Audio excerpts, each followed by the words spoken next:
Before sight, there was a vibration. Before sound, disturbance. Perception did not begin as clarity, but as reduction. Every image, every tone, every sensation we call real is a narrowed echo of what actually occurred. It is not the world we sense, but what the world becomes once it passes through the gate. The mind, though proud, does not perceive directly. It transduces. Like a prism breaking light into color, or a wire converting voice into electricity, perception is the ongoing transformation of formlessness into form. Each step a distortion. To perceive is not to encounter reality, but to translate it. The world is not received, it is rendered. Not unlike a map drawn from memory, perception is shaped more by what is needed than by what is there. We do not take in the world as it is. We build a version that can be endured.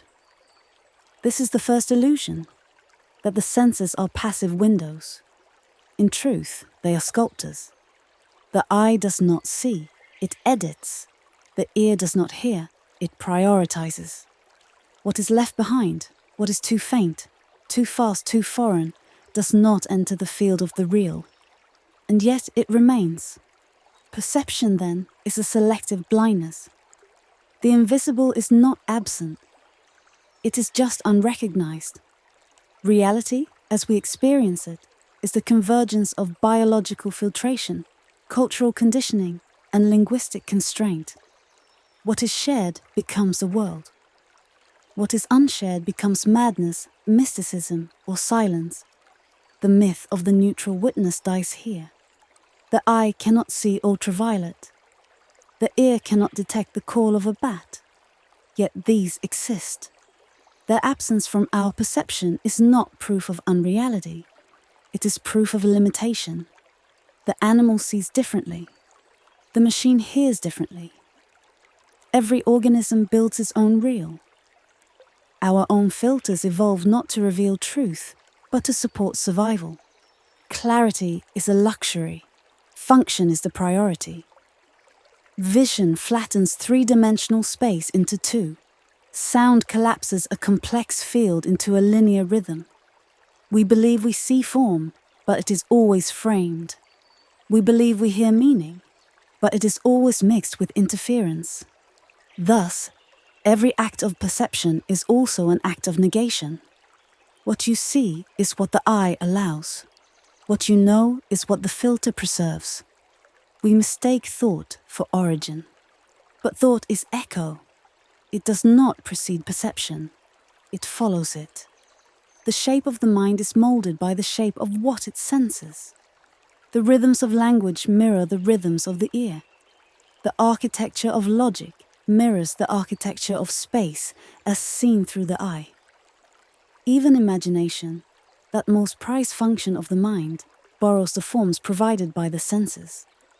We speak of ideas as if they were pure, but every idea is the residue of a sensory trace. To think, then, is to reprocess, to echo the shape of a shape, to refine an impression already filtered. The mind does not contact the real. It organizes what has already been made legible.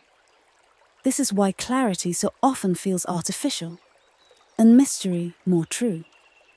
Mystery gestures to the excess that escapes the net of cognition. Clarity is what remains after that net is drawn. There is something, however, that cannot be filtered. It is not a thing, but a lack. Not form, but its absence, nothingness. It is the horizon of all perception, but never the content.